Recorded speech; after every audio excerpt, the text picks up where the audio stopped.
and stuff? Yeah. Yeah.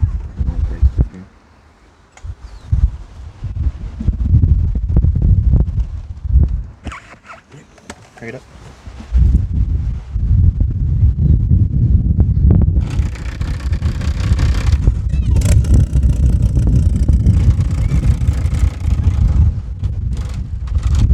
Healthy.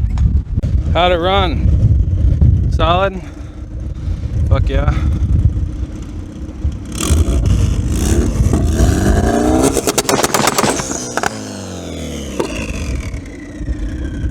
Alright, bros.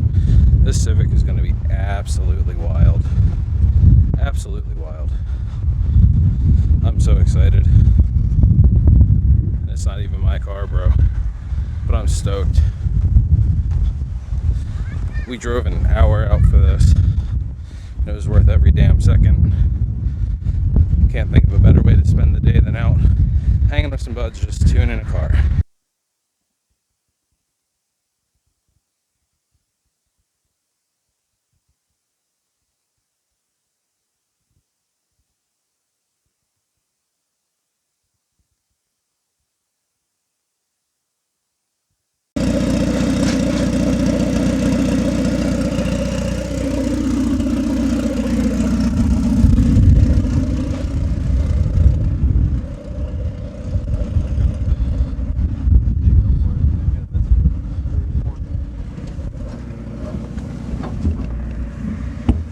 Richer than a sumbitch, isn't it? Lean.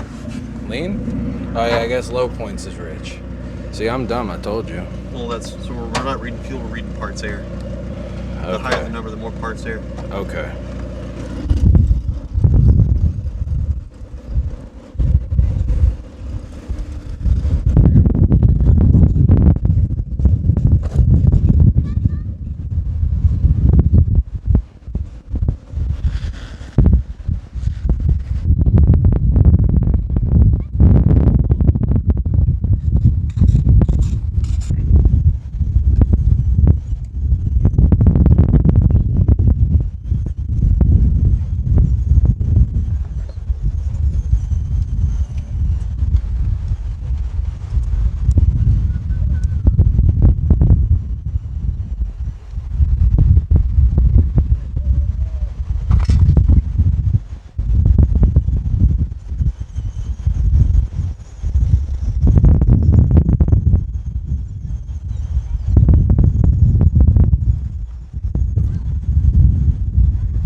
What changes are you making? Fuel table?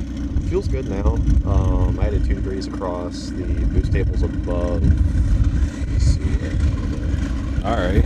Above 3,000. I don't want to start it too low because if you make too much torque too low, these D-series like the rods like to do the stanky leg. Really, it's the best way I can put it.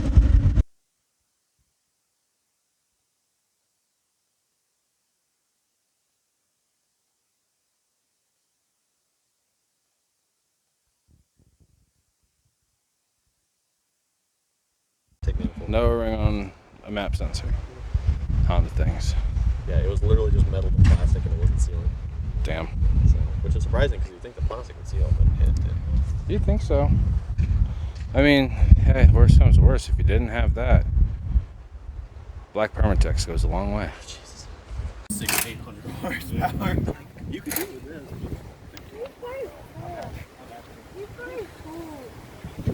Yeah, it's probably one of the better budget Civics I've seen in a long time.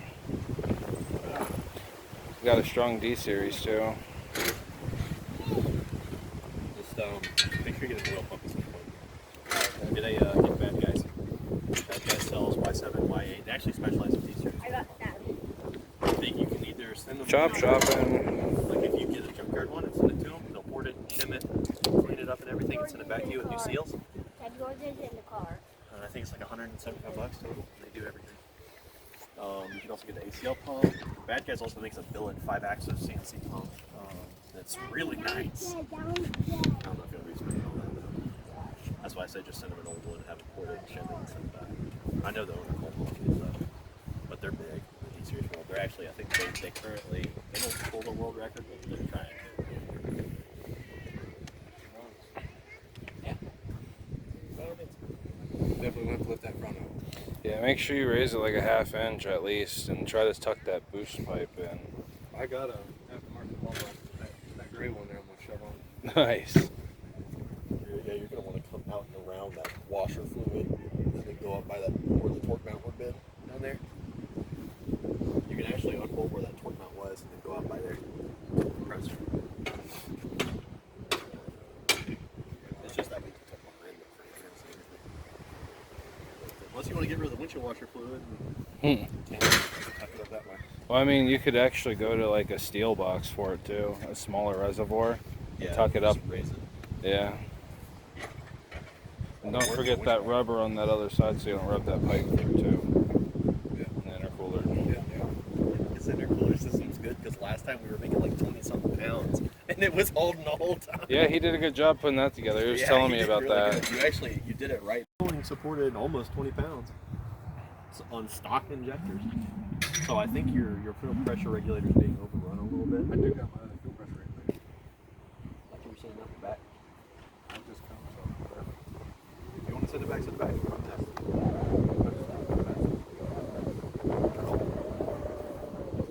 Your car, your call.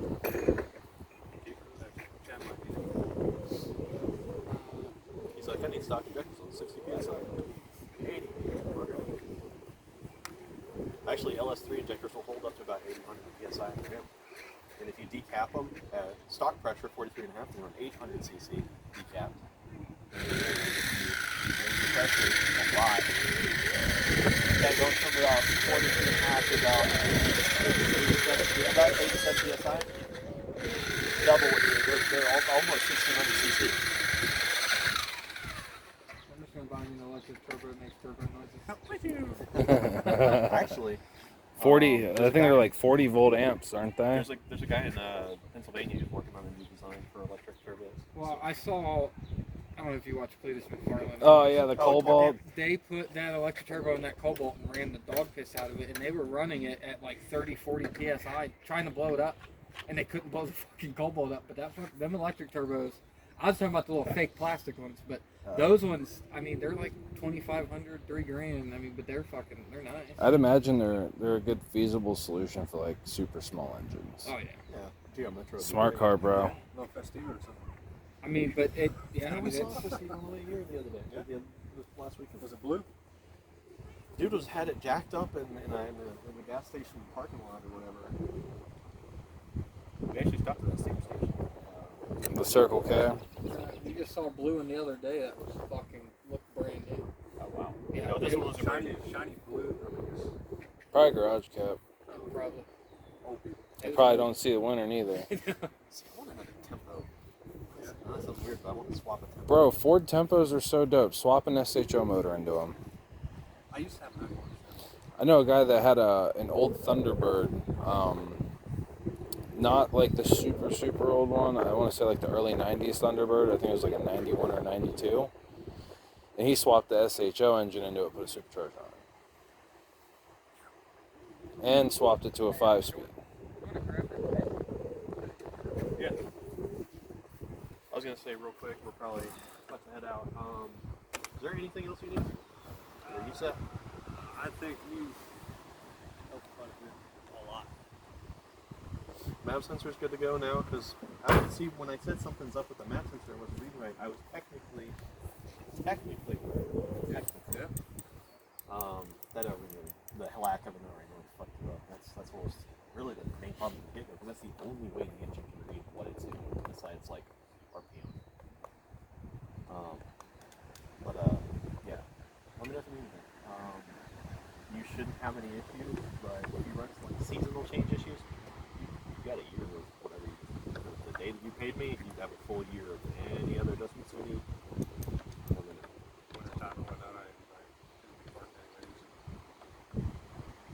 364 days from the moment you pay me. If you need adjustments because you just started back up, let me know. How about that? As soon as 365 comes around, I have to. The reason I have to cut it off at a year because all my customers suddenly have an issue within a year. Yeah, it kind of builds up really quick. I'll just make sure I get a hold of you right the day before it comes out. Just look at it. Make sure it's Oh, I don't mind looking at stuff. That doesn't bother me. But actually tuning it fast. no problem with me. Half a tune is fucking troubleshooting stuff. On the doctor. Like I said, if it wouldn't been for that day, I would have put the status on Facebook. You know, you just coined yourself a new nickname. You're going to be called Dr. H from now on. I thought you were going to say something clever like Han Doctor. Han Doctor? Dr. D. Dr. That D. sounds really, Man. really Offbeat. Just the tip. That could be your motto, just the tip. No, the company motto is Lawnmowers to Lambos. Yeah. That's right. Yeah, just, let me know Yeah, when do you want to do that? Right now. I mean, my flash tool's at the house. You should have told me. His issue with that thing is it cuts him off at 107 miles an hour. Oh, that's easy to do. and I want Governor. more. Yeah. I want more.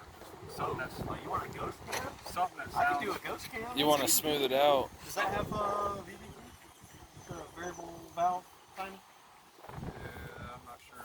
5 seconds? I'm not familiar with Dodge motors. I'll be honest. That's probably one of the first ones I'll be cutting. The stuff that I touched the most like Ecos. It's like 2.3s, 2.7. The 2.7 was on an F-150 XLT. Was the last one I touched. He's like, I was like, oh, you got an XLT? Would you get a 3.5 Eco? No, 2.7. What? 3.5. Yeah, I just like to hook something up to that. Just put a I big can do single ghost on it, cam, bro. I can do D-cell pops and shit. Start an HX35 on it. I can also do transmission control. I can make it shift harder. Out of tow mode, if you're in tow mode. Shit all sucks. Refurbished transmission. Oh, gee, I'm not gonna touch it. About 2 weeks after having that blue train. Got a Let's not touch it. remanufactured one in. Let's not touch it then. I got a shop in Tennessee you can take the transmissions to. They do domestics, specifically domestic. They touch like the turbo hydromatic, 350 horse. Get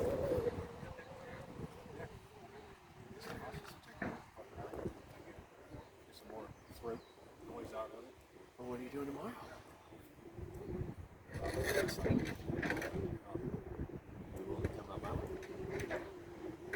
I'll find out for sure, see what's going on. Yeah, just something to keep in touch. But that one, I at least like know I can jump in that one, drive to wherever the hell I want to go. Even with the flash, I mean, again, once you're licensed to it, you're licensed to my system. That's it. I'm golden for the rest of the vehicle's life. But only me. We might have to drag a front load down the barn until we come back to that. I don't know if it's gonna fit. Yeah, he's trying to fit there as possible, but I tried to use a year-old salt hole, and it won't cut. It basically blew right out. Appreciate it. Thank you guys for coming down here. No problem, buddy. Thanks for letting me film your car. Yeah. Appreciate you. You get any life footage? I want one. Go ahead.